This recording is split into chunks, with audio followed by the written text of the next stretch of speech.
నేను చెప్తే ఒకటి మాపుతా గుట్కా అప్పటి ఆపుతా కాదు పెడితే మీరు విడివిడిగా వేసుకుంటుంటారు కదా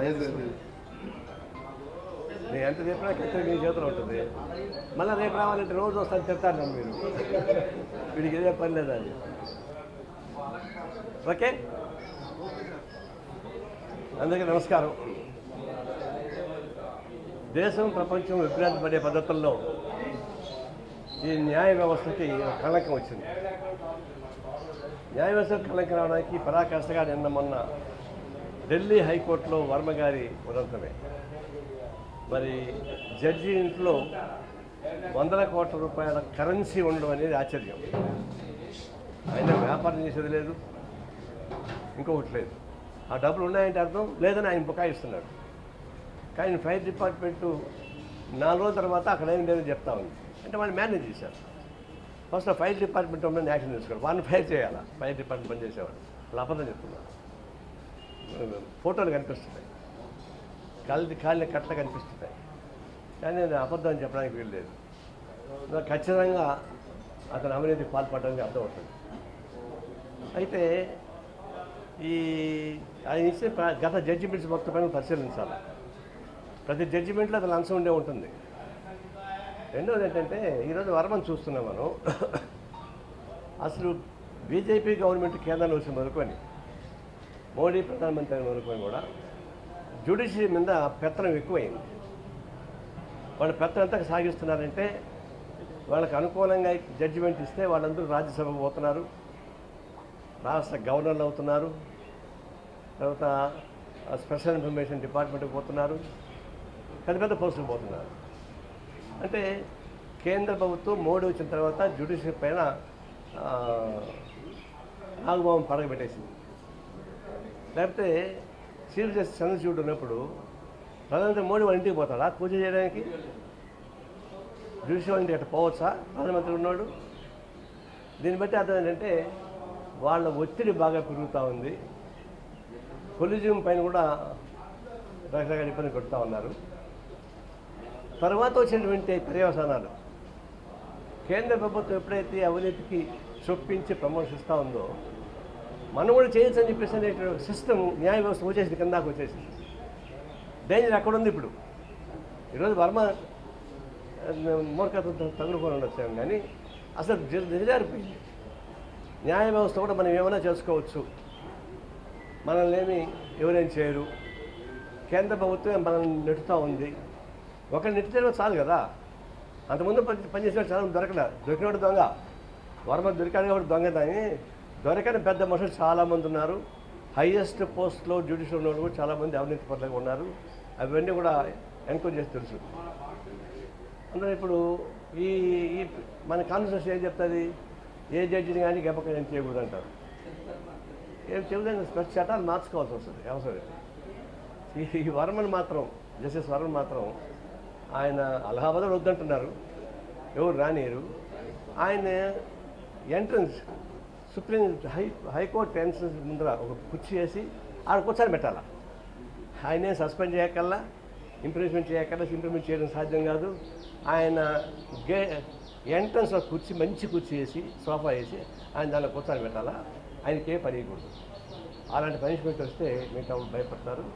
అంతమంది ఎంత వస్తుందంటే కేంద్ర ప్రభుత్వ వైఖరి వల్ల జ్యుడిషియరీ అట్లాగే మిగతా అన్ని డిపార్ట్మెంట్ కూడా దెబ్బతింటా ఉన్నాయి.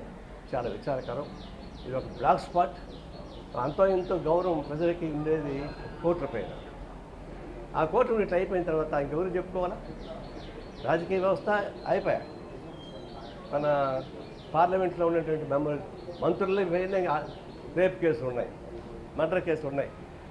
దాదాపు 94 మంది పైన కేసులు ఉన్నాయి. క్యాబినెట్లో దాదాపు 32%, 32 మంత్రుల మీద కేసులు ఉన్నాయి. అలాంటప్పుడు ఈ వ్యవస్థ మొత్తం బాగా నాశనం అయిపోతుంది. కాబట్టి ఇప్పటికే ఎక్కడో ఒకసారి స్టార్ట్ చేయాలి ఈ న్యాయ వ్యవస్థ ప్రచారం కోసం.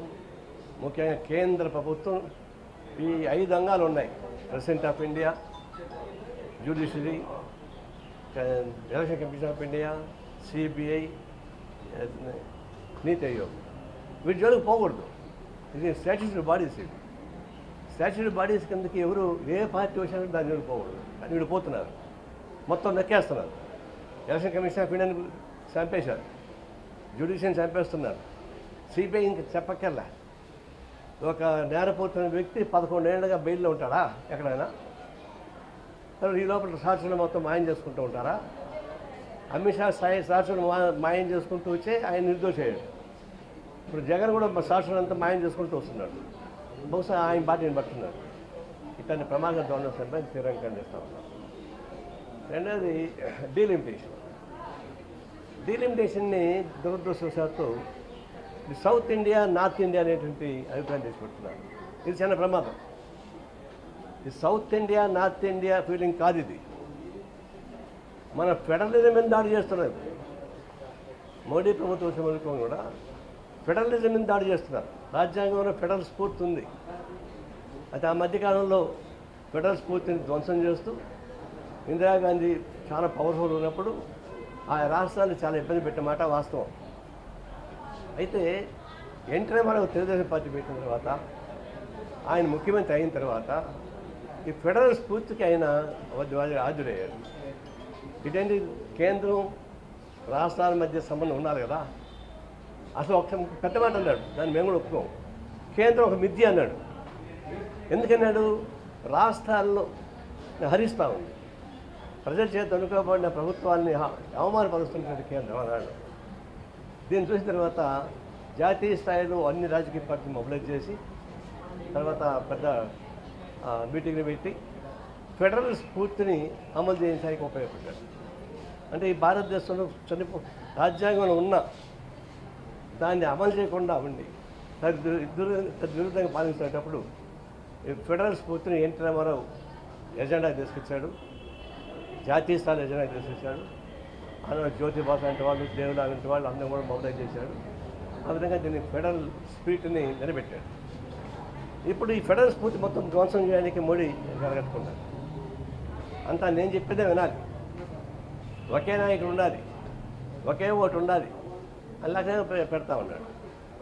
ఇప్పుడు రాష్ట్రాల్లో ఉన్నటువంటి ఫెడరలిజం దెబ్బకొట్టడానికి ఈ డీలిమిటేషన్ ఒక ఆయుధంగా తీసుకున్నాడు.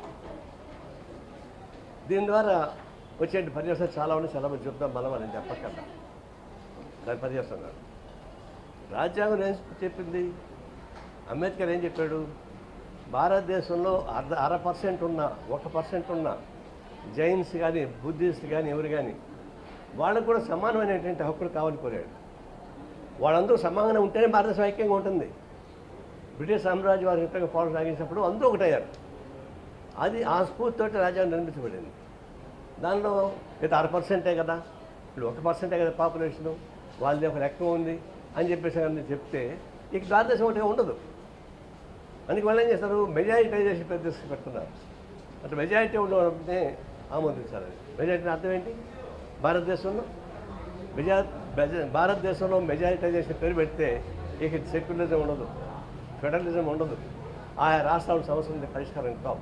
ఇది చాలా ప్రాబ్లం. దీనిపైన అది ఇప్పుడు స్టేటస్గా విధించుకుని అందరూ అడుగుతున్నారు. మంచిదే, దాని జోలికి పోతే చాలా ఇబ్బంది వచ్చే మాట వాస్తవం. తర్వాత ఎలక్ట్రల్ సిస్టమ్ కూడా ఇప్పుడు వన్ టైం ఎన్నికలు అంటున్నారు. అసలు ఎన్నికల సిస్టంలో లోపాలు ఉన్నాయి. ఆ లోపాలను మార్చకుండా ఈ వన్ టైం జమినీ ఎలక్షన్స్ పేరు పెడితే ఎట్లా సాధ్యం అవుతుంది? ఒక్కొక్క రాష్ట్రంలో ఒక్కొక్క లైఫ్ ఉంది, దాన్ని కుదిరిన సాధ్యం కాదు. ఫోన్ చేశారనుకుందాం, మళ్ళా ఎన్నికలు అయినాక మధ్య మన గవర్నమెంట్ పడిపోతుంది, అప్పుడు ఏం చేస్తారు? కాబట్టి ఎన్నికల సిస్టమ్ లోపాలు ఉన్నాయి. దీన్ని మొత్తం మార్చి దామాషా పద్ధతుల్లో, రిప్రజెంటేటివ్ పద్ధతుల్లో ఎన్నికలు పెడితే సాధ్యం అవుతుంది తప్ప సాధ్యం కాదు. దాని జోలికి కూడా పోవాల్సిన పని లేదు. దీన్ని ఒక విధంగా చెప్పాలంటే బీజేపీ ఎజెండాని, మోడీ పర్సనల్ ఎజెండాని అమలు పరచుకోవడానికి రాజ్యాంగాన్ని ధ్వంసం చేసేటువంటి ప్రమాదం వచ్చి పడింది. ఇది చాలా ప్రమాదం చూసిపోతా ఉంది. మూడవది అపోనెంట్గా ఈ అడ్వర్టైజ్మెంట్ సంబంధించి, పాన్ పరాక్కి సంబంధించి వస్తూ ఉన్నాయి. బెట్టింగ్ వచ్చింది, మనం ఇచ్చాం ఇద్దర బాగానే వచ్చింది. అయితే ఇప్పుడు పాన్ పరాకు పాన్ మసాలా ఆ పేరుతోటి అమితాబ్ బచ్చన్ మొదలుకొని షారూఖ్ ఖాన్ మొదలుకొని ఇంకా ఫేమస్ యాక్టర్స్ తెలుగు వాళ్ళు కూడా ఉన్నారు. చాలా పేరు నాకు గుర్తు రావడం లేదు. వీళ్ళందరూ పాన్ పథకం బాగా తయారు చేస్తున్నారు. అంటే కోర్టు తీర్పు ఇచ్చింది, పొగాకు సంబంధించిన ఏ వస్తువులు కానీ ప్రచారం చేయబాకండి, దాన్ని ప్రచారం చేయడానికి వీల్లేదని చెప్పి ఎవడో గుట్కాని ఆహార వస్తువుగా ఒక జడ్జిమెంట్ ఇప్పించుకొని దాన్ని కూడా అమ్ముతాం ట్రై చేశాడు. ఇప్పుడేమవుతుంది, పాన్ పరాక పాన్ మసాలా అమితాబ్ బచ్చన్ తినే చూస్తున్నాం, దాన్ని ఏమి ఉండదు. కానీ షాపులు పోయి అడగండి, దాంతోపాటు ఒక చిన్న మొక్క ఒకటి ఇస్తాడు, బై వన్ గెట్ వన్ అంటామే, అట్లా ఆ పాన్ కొంటే ఒక చిన్న ఇస్తాడు. దానిలో దానిలో ఉంది, నేను ఫోన్ చేసుకున్నాను, నా పని ఇచ్చాను, దానిలో ఉంది ఒక ప్యాకెట్ కొంటే ప్యాకెట్తో పాటు ఇంకో చిన్న ప్యాకెట్ ఒకటి ఇస్తాడు. ఆ ప్యాకెట్తో ఉంటుంది గుట్కా, దాన్ని కలుపుకొని తింటున్నారు. నా ఉద్దేశం ఏంటంటే ఇలాంటి గుట్కాకు ఇండైరెక్ట్గా పాన్ మసాలా పేరుతో ఇంత పెద్ద సినిమా యాక్టర్లు దాన్ని ఎందుకు ప్రచారం చేస్తున్నారు? అది ఆరోగ్యకరమైందా?